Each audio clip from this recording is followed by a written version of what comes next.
So, Mayor, the Board of Police Commissioners, as I mentioned, has recommended the city adopt the new Safe Public Spaces bylaw. It would give the police the power here to seize quote unquote street weapons. The legislation includes things like, bear spray, knives, but also hypodermic needles, pipes. Yesterday, there was a discussion about this, and it's up to the city to bring this bylaw into effect, as it is up to other municipalities. What was the discussion like, and what was ultimately decided? Yeah, and it was good to hear. We had a number of delegates express concerns about, kind of going against, kind of a harm reduction philosophy. And so it was good. We heard lots of perspective on that, but we also heard from RPS where that is not the case. That is not the intention, is to use this act. The RPS has been very clear in their support of harm reduction. In writing, they've provided their support for harm reduction. And so ultimately what we learned was the application of this bylaw would be to actually not criminalize people more. It actually gives them the tool to not lay criminal charges, but to actually, seize weapons in an instance where they, are being used in a dangerous way in a public space. But not lay a criminal charge necessarily. It allows them to do something more like a ticket. And so it was good to hear the discussion, but ultimately this does provide a tool for the police. And what we also learned was that the ability to seize bear spray under provincial legislation was repealed as a result of this new act coming in.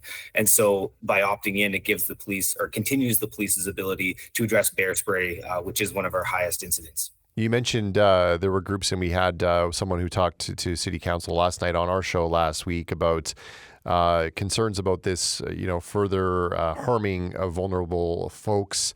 Do you have concerns about that? I think you outlined, the police are going to use this as not the hammer that it could be. They're going to be more discretionary about it. Does that sort of ease your concerns? For sure. And again, I'll reiterate the same thing. The police are in support of harm reduction. I want to make that very clear. And it was made clear last night. It's been made clear in writing before. So my support of the police in this instance, that we are aligned, right? And one of the points that I made last night was the police ultimately report through to city council, not through to the province. And so that alignment is there between the city and Regina Police. And so I'm confident that this will be used appropriately. It goes hand in hand a little bit with harm reduction, but also finding people a place to live and stay, and an affordable place to live. Where is council at on increasing affordable housing in our city? Yeah.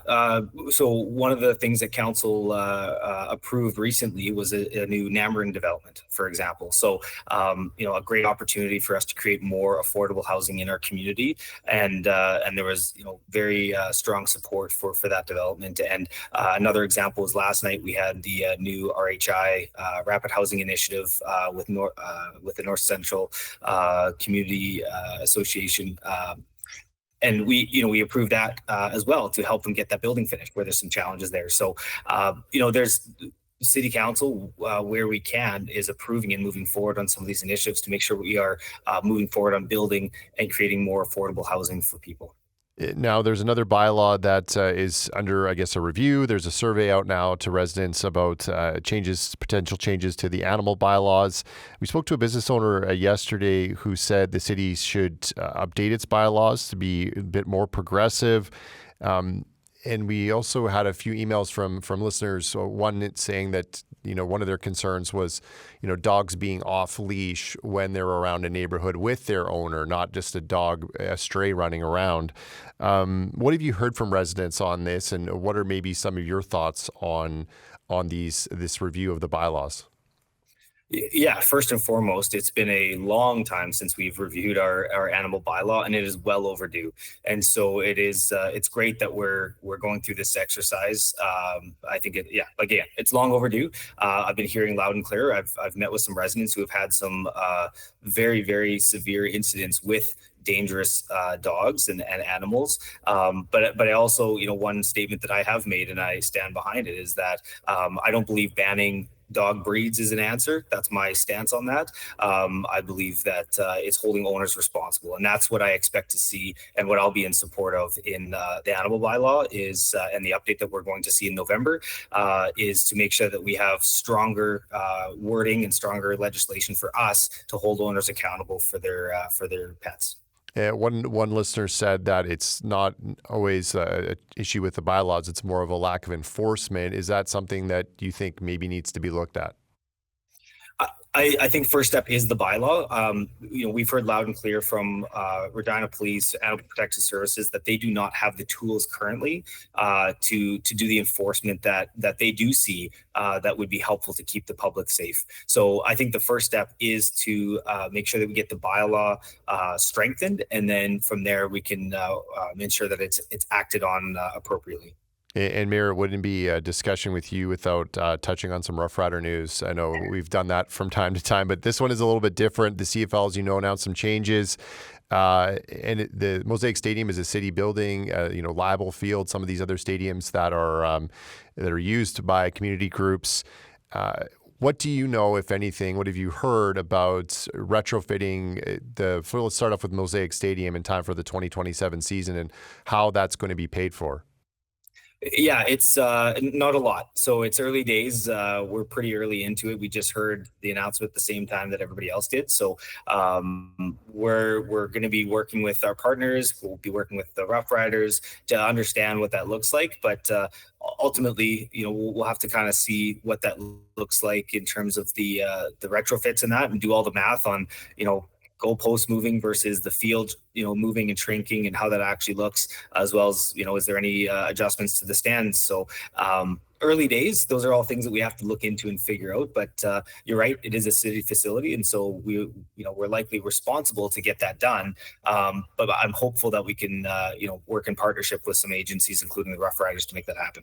And right now, Mosaic Stadium, as you know, is used by the Thunder, the Rams, high school football, minor football. Do you have concerns that, if there's not a uniform rule change across minor football, that those community groups would be now out of Mosaic Stadium, and that would only be used, 10 days a year for football?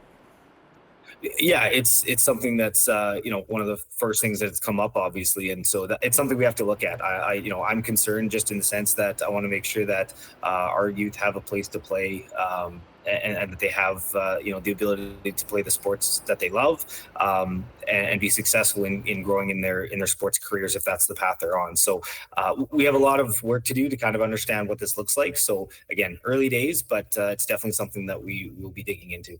And speaking of stadiums, recently councillors Zakidniak raised some concerns about a capital investment of about $2.5 million for a potential new baseball stadium at the Yards for the Red Sox. What's the latest on that? Yeah, I think, what I know about, and that would be, I think she was talking about the Yards space and the baseball diamond. I think some of the news around that. So, for the Yards itself, there's going to be a tender going out to market to look at that, to see what's going to go in that space. In terms of the baseball stadium, I believe that was a previous council decision. So that is a direction by council. So I think the information we received was that if we were to, reverse that or change that, it would be a reconsideration to come back to council, and then that would be deliberated at that time. And the city is going through a bit of a budgeting process right now. There's a sort of a different, I think, rollout of how you're teaching each other about the budget, you're learning about it through your leadership and the administration there. What do you want to tell taxpayers about the process that's happening right now? Yeah, we're taking a completely different approach to the budget process this year, and that was something that we learned from this last budget cycle. Is both for council and the public, just a higher level of transparency. And I got to give a massive credit to administration for helping us get to this place. But ultimately, instead of at this time, kind of in the fall, administration making discretionary decisions on how to start at one place and then bring it to another in terms of the mill rate that we're looking at, it's taking council and the public on that journey. So we're peeling back the curtains. We're laying everything out for everybody in a number of special council meetings where folks can see, exactly what administration can see and council can. And we go on this journey together to understand where we're at today, what that funding gap is currently, and then what can we do? And so what I want to get to is so that we are debating the math of it. there's a trade-off between the service level that we get and the money that we spend. And what we want to understand is, what is the public's expectation for all these different services, 60 plus services that the city provides, and what is the level that residents are willing to pay to have those services in their community?